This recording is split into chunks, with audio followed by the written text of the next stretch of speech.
So today I want to talk about two things. One is how you are not immune to propaganda. That's one thing. And the other is how neutrality is not gonna save you, right? Because I've been thinking a lot these past months, and with everything that's going on, I think that it's important to make this video. Um Especially because it all comes from a place of personal experience, like I wouldn't be talking if I knew what it was to go through these things, right? So yeah, ignore Polly. She's just here um with us today. She loves hearing me talk, of course. But yeah, I want to start this off with a little chronology of my stance in this topic about, the genocide in Palestine, or well, no, Palestine. I prefer to call it Palestine because that's how Palestinian people call it. And then we're gonna get to the point in which I am right now. Okay, so I gotta admit, I didn't know much about the conflict before all of this happened. Um, I heard a little bit of Israel, but I thought it was like a state. I thought it was like honestly a city or something. Like I wasn't that aware of its history and the process of colonization that they made with the help of the UK to the Palestinian people. I didn't know all of that, right? Like usually we all eat up this propaganda, or at least that's the case with me, that when you're a kid or when you're younger, you hear a lot like, oh, the Middle East, they're always bombing each other, there's always war, there's always death, and the US always has to um get involved because otherwise they're just gonna kill each other, right? Like that's low-key the narrative that they try to present, or the narrative of, women don't have a voice. If you dare to say something, you're gonna get killed and stoned, and like since they always mention the Middle East, you always like put all of these countries in the same group, and that eliminates individuality and special understanding of individual countries. So that's kind of the mindset you're in coming into this topic. And like, I, again, I don't like to pretend like I know everything. I always like to listen, especially to people that know more than me. And I want to say it's a shame, but also it's really not. Well, you will see what I mean later with that. Because if I knew more about this topic coming into what my teachers and a lot of speakers that came to my school told us, I would have known better. But I didn't, which is something that really, like, it makes me feel super guilty. What I mean by that is this. So it all started in history class. They were talking about, the history about the um Ottoman. I don't know if it's Ottoman. Well, the before the separation of the countries, the Ottoman Empire, and how it all came to be. One of the things that our teacher told us, for example, was that Israel was created because Jewish people needed a place um, to be like, not to be like refugees, but also yet like to be like refugees after the events of Second World War, and that they needed an ethnic state or an ethnic country to be safe or whatever, which is a lie. If you don't believe me, just search 1917 Israel. You will see what I mean. The plans to create Israel were done way before the Second World War. So that's a bullshit excuse. They already were planning to overtake Palestine, and they weren't running away from the oppression because, again, they were already planning into in settling in Palestine. So that's bullshit. But again, that's what they told us in class, which is wild to me. They keep telling us lies, but whatever. And that was one of the classes um where they started to explain everything that was going on. But then one day they used one of history classes to go listen to a speaker. It was this Jewish guy that had some family in Israel, I think, and that had studied the topic or whatever, right? Like he was very knowledgeable apparently in the topic, whatever. Um and like for a lot of people, I think this was the first time they heard firsthand about this topic, which is what I consider super dangerous to because of all the things he said, the speaker, right? Um, so he starts off, he starts like explaining the history of Israel and whatnot. And again, I don't really know much about this conflict. I don't even know that there's like a power imbalance to begin with. Like, I thought this was like 50-50, like two marginalized people having a conflict. That's how unknowledgeable I was, right? Like, I really didn't know shit. And was a word? Yeah, so from the beginning I started noticing how he was leaning a little bit into the pro-Israel narrative. I couldn't identify it at the moment. Back then, well, because again, I didn't have the full picture, and he failed at really explaining what was going on with Palestine, right? And it just baffles me because he said a lot of lies. He he said a lot of dog whistles that back then I couldn't even identify as dog whistles. Like, for example, he was saying how, yeah, it's sad that they bombed a hospital, but also that's where Hamas was. Do you really want Israel to not do anything? They had to do something about it, or their own people would die. Yeah, Israel has like uh a right to defend itself, doesn't it? And like he was saying how it's super unfair how Hamas uses Palestinians as a human shield. That's one of the dog whistles that I couldn't catch at the time. But now I think about it and I'm like, whoa, that's super fucked up, right? That's not the only thing he said, and like the reason why this is taking so long to edit is because I keep thinking of all the things he said. I have very bad memory, but for example, I just remembered how, and this isn't like a dog whistle, but he did say something like, Palestinians don't strive for a lot. They don't wish to be architects or doctors because of the war. I mean, what are they supposed to build? And at first glance, you could argue that this is like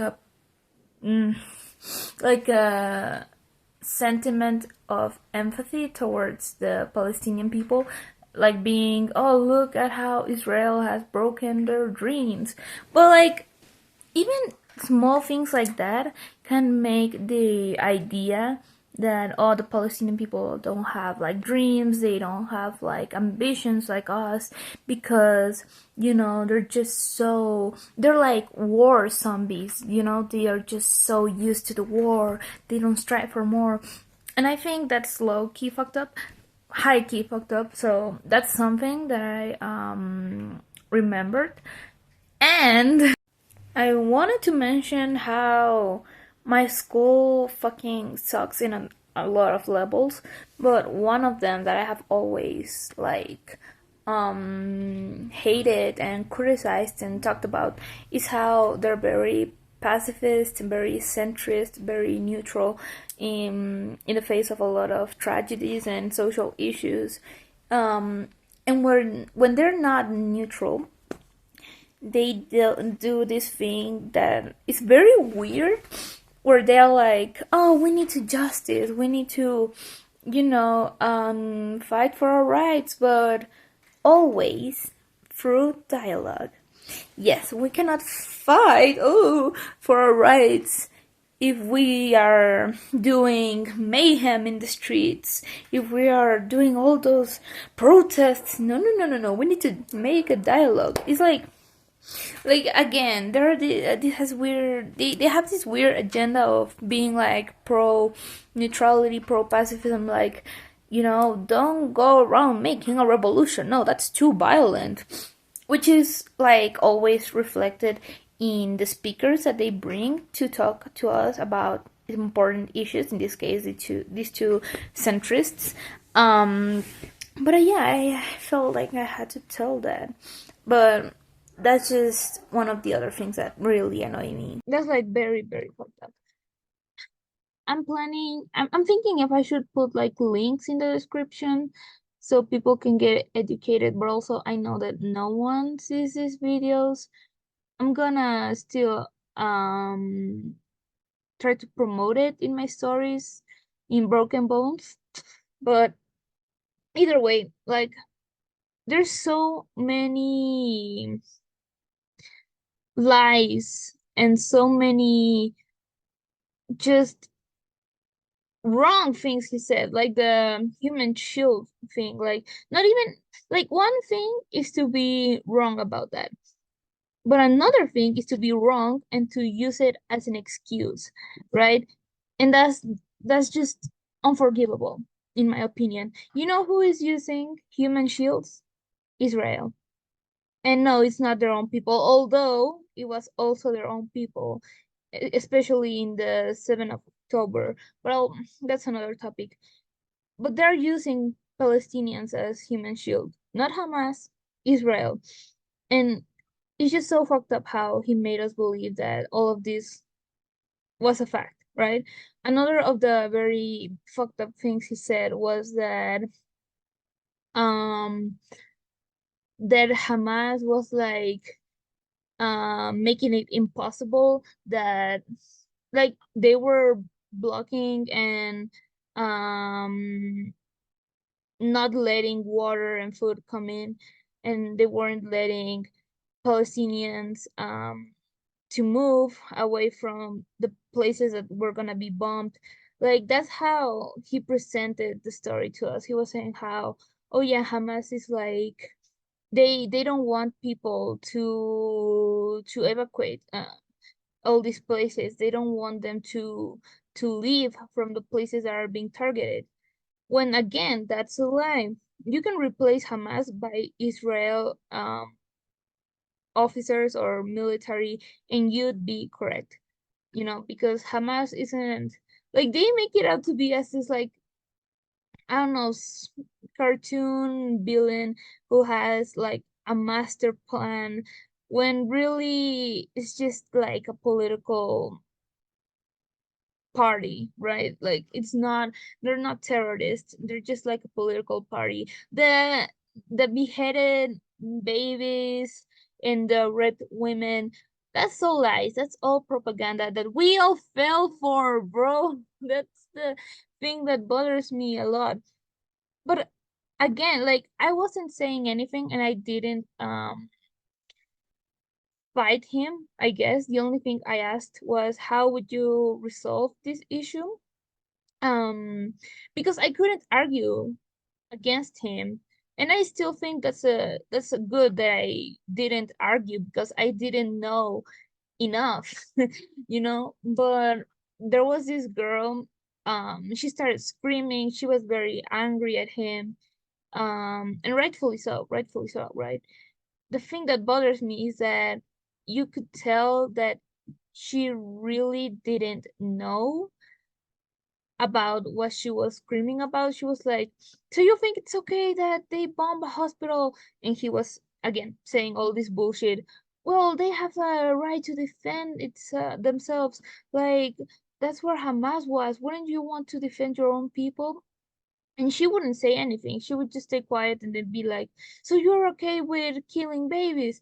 So it's like I understand her intentions. I think we need more people like that, but if only she actually had made her research and had like good points to fight against his bullshit, then it would have been fine. But she got super mad. She started like um insulting him directly, which was like, girl, if they weren't paying attention to your point before, now less because you're attacking him personally. So she got super mad and stormed off because of some shit that happened. Because he said in one of the moments in the fight, he told her like, how would you feel if they showed you a video of your sister getting raped, right? And like I think he said that because he, the speaker, knew someone that from Israel or something that that happened to them, which I kept thinking, and I was like, well, there's more possibilities that the person raping this girl in the video was from the Israel military than Hamas. That's what I thought later on. But of course, you weren't gonna tell them that, and because he clearly was very, shaken up about the issue. So he asked her that kind of like in a rhetorical way, like, what would you do if you blah blah blah, right? But she took it like too personally, which I don't blame her. She got super upset and she was like, you don't get to tell me that, and I'm done with this conversation. I don't know what she told him and just left. And like, again, I think her anger is super justified, but if we want to make our points be heard, we need to know the ways in which we can express our points and our ideas, and we can call out misinformation and propaganda and dog whistles in a way that makes it possible that we are still being listened, because if we just start attacking the person directly, which again, I always like you, I know that sometimes we want to just be like, you're a fucking idiot, but the moment you say that, they will stop listening to you, you know so that happened, and I kept thinking about it.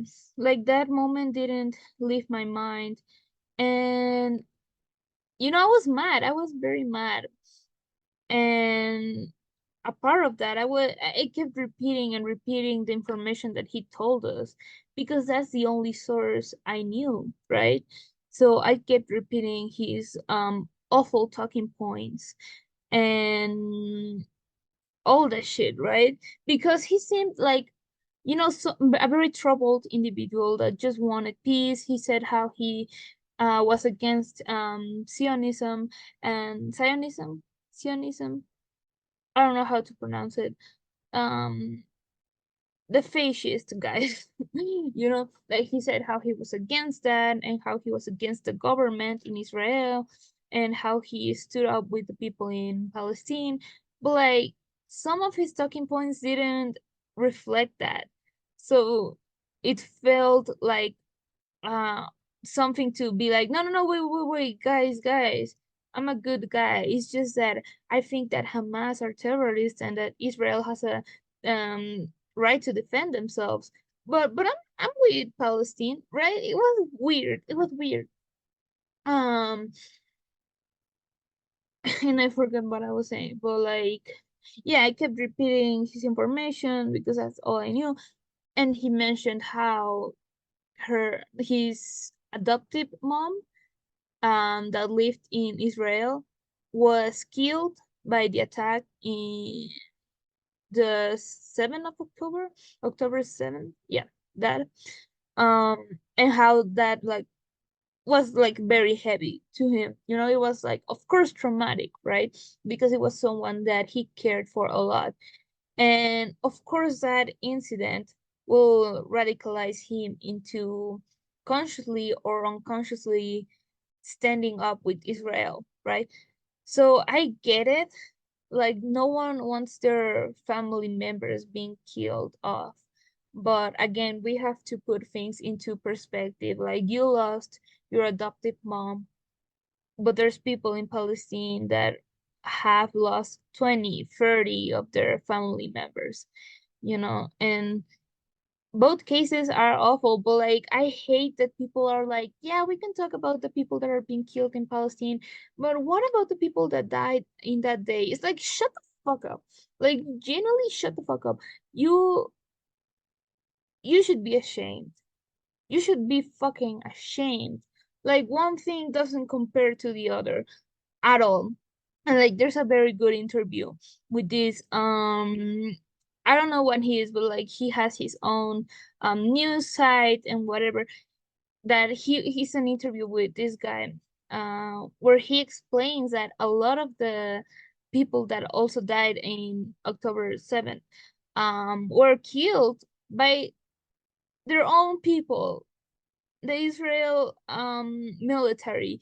So it's like, you know, and again, I don't think it's bad when you're being bullied, all throughout elementary school, middle school, high school, and one day you fight back with a punch, a single punch, and suddenly you are the aggressor, suddenly you're the bully.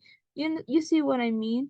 Like, that would be crazy to, you know, be talking to this guy that has been bullied, and you go like, yeah, you've been bullied all throughout your academic um process, during elementary school, during middle school, during high school, but that single punch you gave him, that was fucked up. Like, you see what I'm getting at?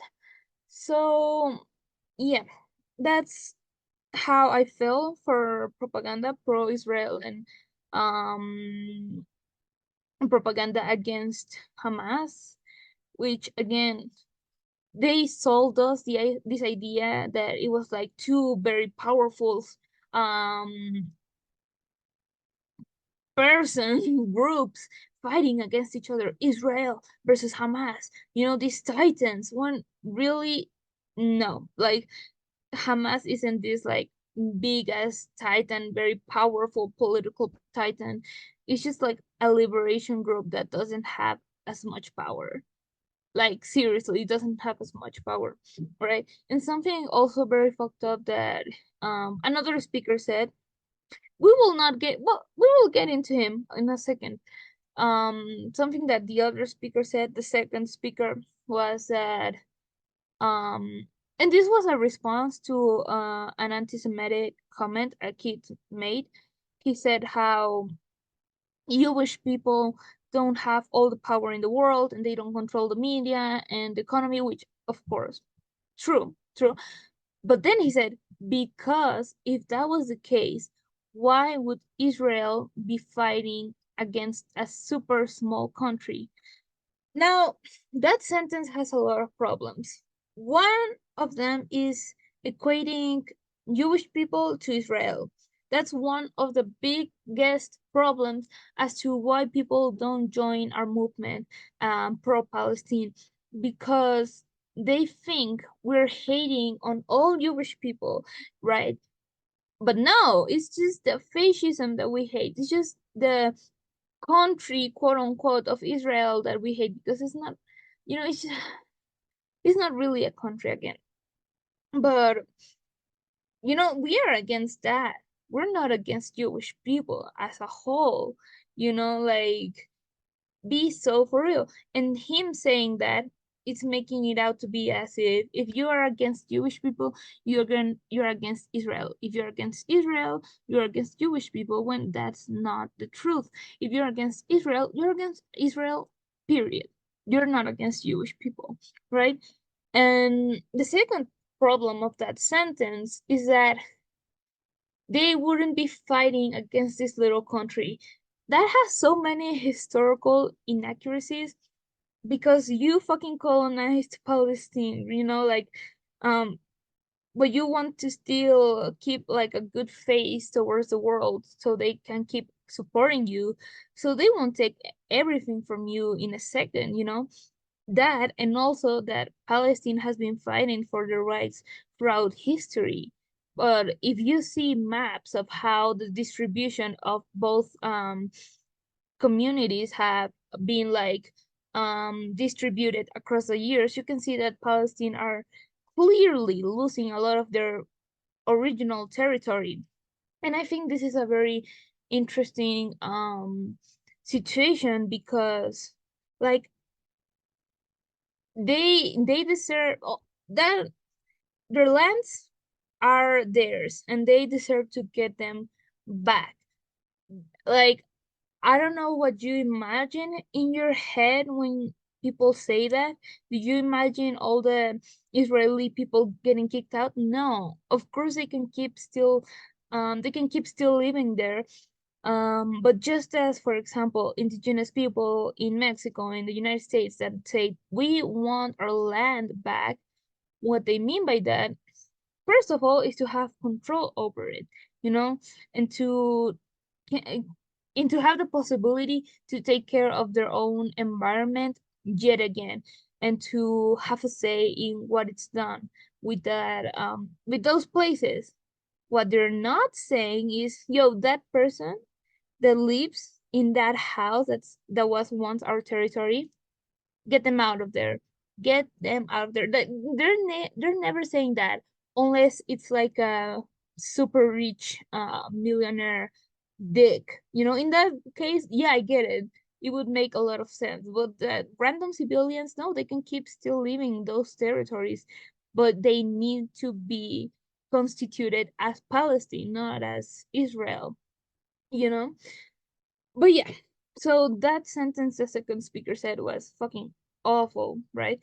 And I repeated it. I said, like, I kept saying that shit because I think deep down, I really wanted to believe that Israel was just, as they sold it to me, this place where oppressed people could come together and be safe.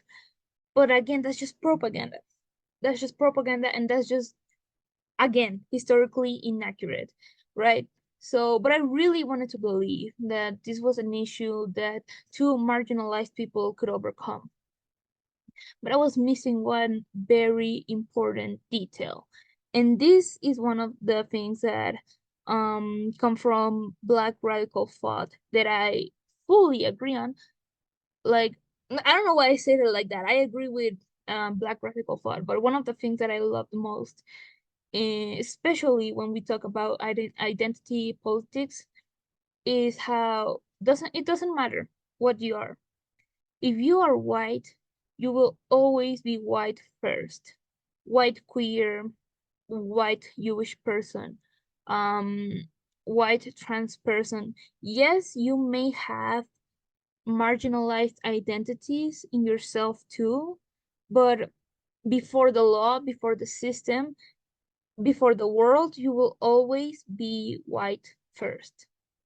And that's what we're missing to see. Because again, that's what I was talking to my best friend Chata the other day about, how when people say, oh, Jewish people control the media, Jewish people control this and that, it's like, you're so wrong, but you're seeing something, you just don't know how to put your words to. Like, it's not that they're Jewish, therefore they're controlling the media. Is that they're white. It's not that they're Jewish, like the religion has nothing to do with this. Like it's all giving that sense of Jewish people are another race. Yet again, when there's like a super old and stupid thought, like they have they don't have all the power, but if they're in power, usually it's because they're white. It's as simple as that. And it's the same idea with this story of imperialism of Israel and Palestine. A white group oppressing an ethnic group, you know and something that this one Jewish leader was saying once in an interview is how a lot of people that created the Zionist movement weren't even Jewish. Some of them were even like they didn't believe in any God, or some of them were even like secretly Christians. Like, so it's not a Jewish thing, it's not a thing about religion. It's a thing about colonization of a marginalized group. Like, how are we not seeing this, right? But thankfully, because I care about shit, I kept reading, I kept educating myself. I kept learning, and I noticed how all the shit that they told, both people, is that both persons, it was bullshit. It was a lot of half truths, a lot of propaganda, dog whistles, a lot of centrist shit, you know. And here comes the second part of my video. That, for example, the second speaker was saying how um one of his I don't know how to say this in English, but one of the things that he believed that probably would be overshadowing his the things he would say, because it was just part of his belief system, it was one of his moral values or whatever, um principles, whatever, is that he believed that Palestine, I don't remember how he said it, but now thinking about it is super problematic. But he said it something like that Palestine and Israel were a single country. He said some bullshit like that, and how both parties made it so the other one was invisible, which is super fucked up. It's like super, super, super fucked up. Um,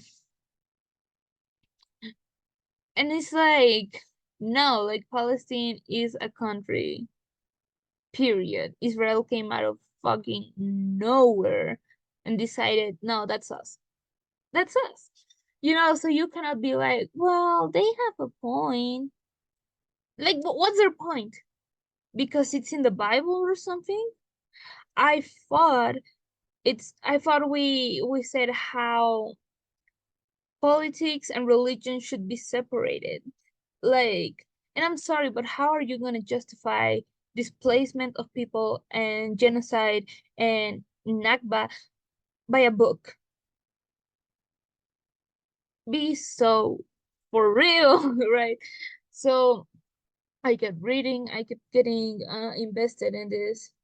And like each day, I just remember how I would go back to chat and be like, yo, I learned something new. What I told you just that's fake. Don't listen to that. I already fact checked it, and it's false. It's I was wrong. I was wrong, right?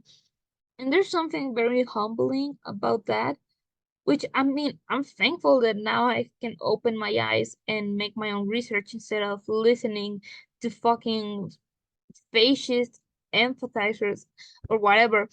But like, it's kind of embarrassing to be like, I was, I believed it. I believed what they told me, but now I come here to you to tell you, no, this is the truth, you know. And you know, something that keeps being like how do I say it?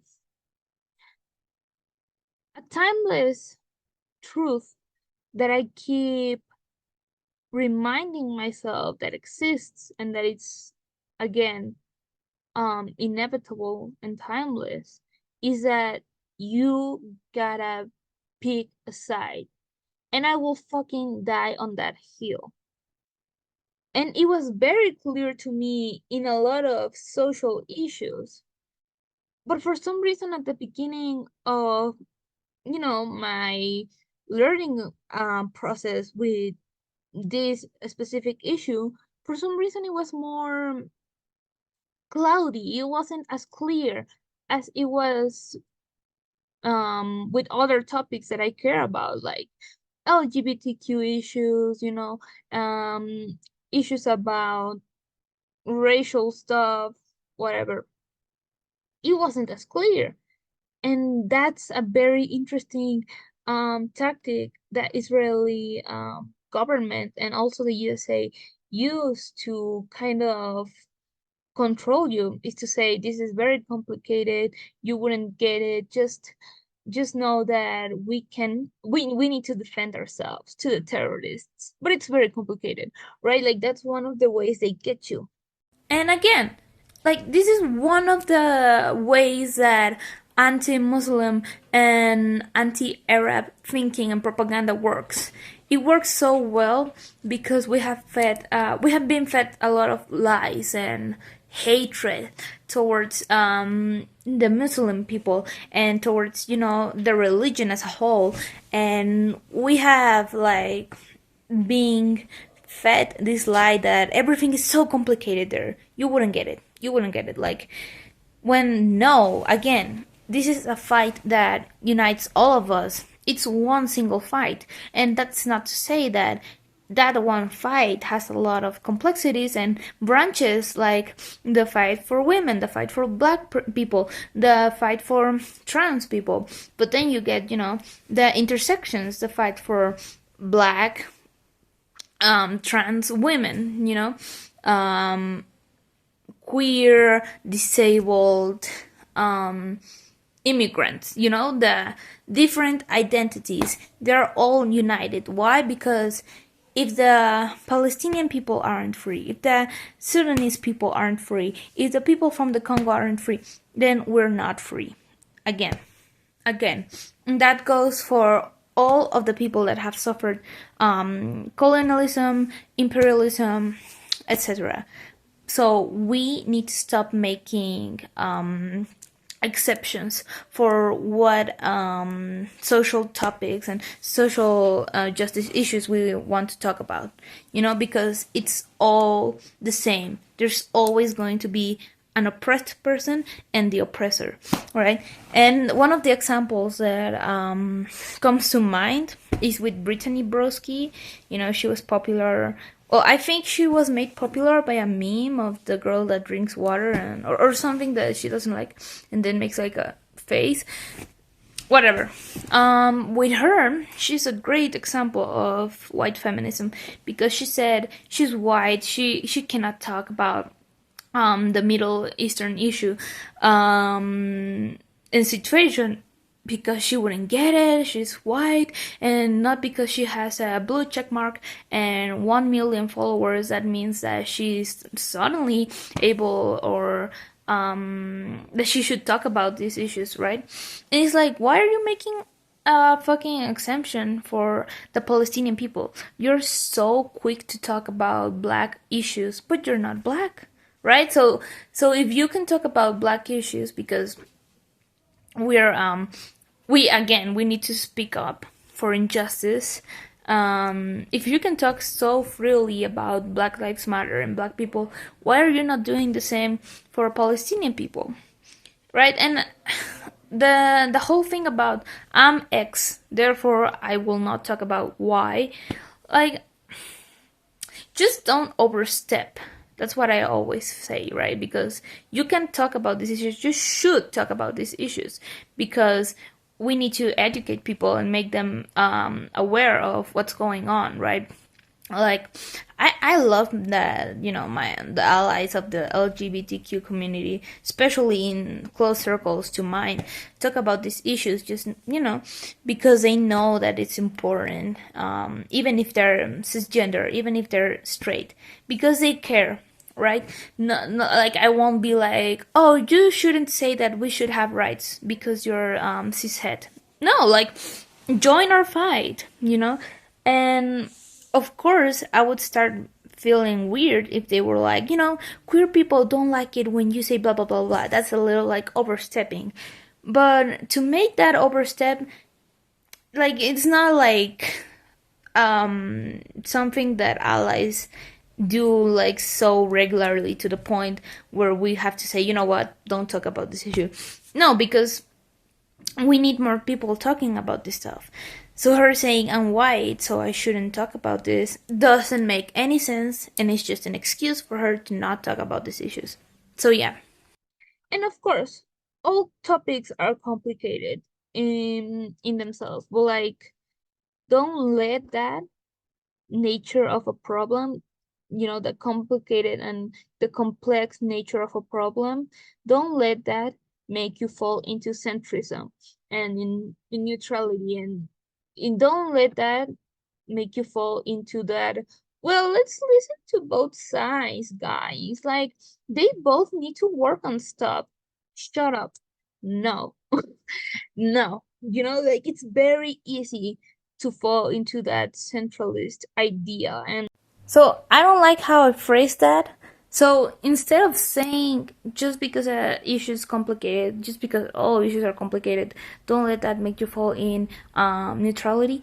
Instead of that, I would say now, just because you don't understand an issue, and just because for you it's complicated and complex, but in reality it's not, don't let that because you don't see the clear issue make you fall in neutrality. Yes, that's how I prefer to say it now. mindset, which is very dangerous. Again, that's what I was explaining the other day. Centralism is one step away from fascism. Don't let it get to you, because again, it's very, very easy to fall into that. So it's very clever, honestly, for at least in the beginning. In the beginning, they were a little bit clever with it, the Israeli government, to be like, this is very complicated, stay in the middle. Why I'm saying this is very interesting and smart is because if you make people stand in the middle of genocide, they're usually gonna start leaning more and more to the oppressor. You know what I mean? So it was like slow tactic that worked, but people started getting educated, like me. We started seeing truth, and we started opening our eyes. So Israel was like, so they started making fake ass videos with actors, and they started making the cringiest social media posts. Oh my god, that Twitter page, let me not get started. So it's like, it's good. It feels good to me knowing that the truth always, it will always come out, right? And that just as I felt super strongly about those other topics, this is not an exception, like it's either you're with the oppressor or with the oppressed, and I will always choose the side of the oppressed, because it's a story about freedom. It's a story about all of us. That's what they were saying. For example, other groups like Black people are not free until Palestinians are free. Same with us, queer people aren't free until Palestinians are free. Indigenous people aren't free until Palestinians are free, because Palestinians aren't, there's a term in Spanish, I don't know how to say it in English, but they're also, First Nations people.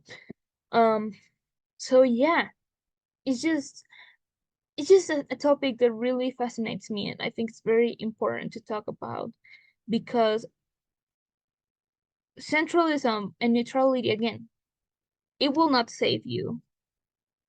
If you don't stand for something, you will fall for anything. And I think that was said by Hamilton. Fuck that guy, I know. But it's a banger quote, and it has so much truth to it. And we need to keep it in mind at all times. At all fucking times. Okay? Like you need to know where your values are.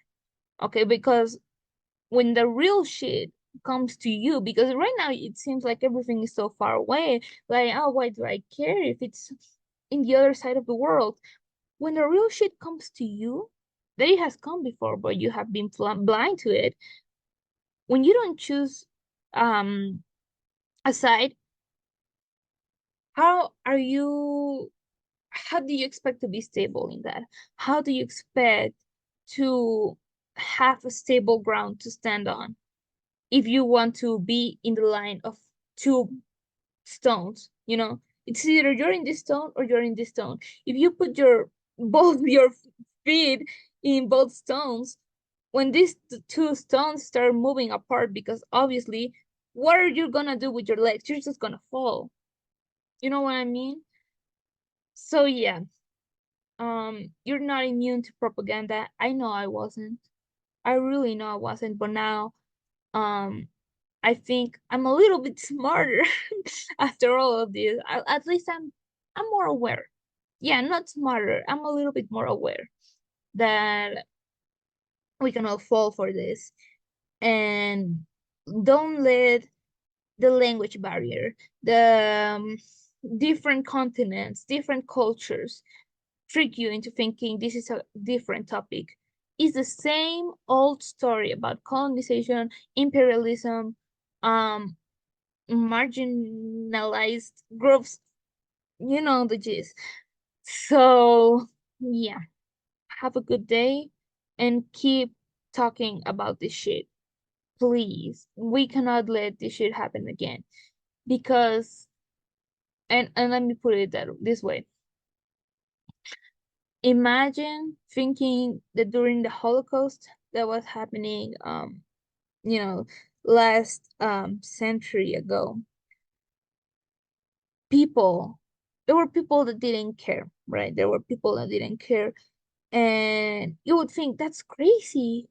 It's like the one of the biggest tragedies in history, right? How are people that don't care? Just look yourself at the mirror. But that's all I'm gonna say for now.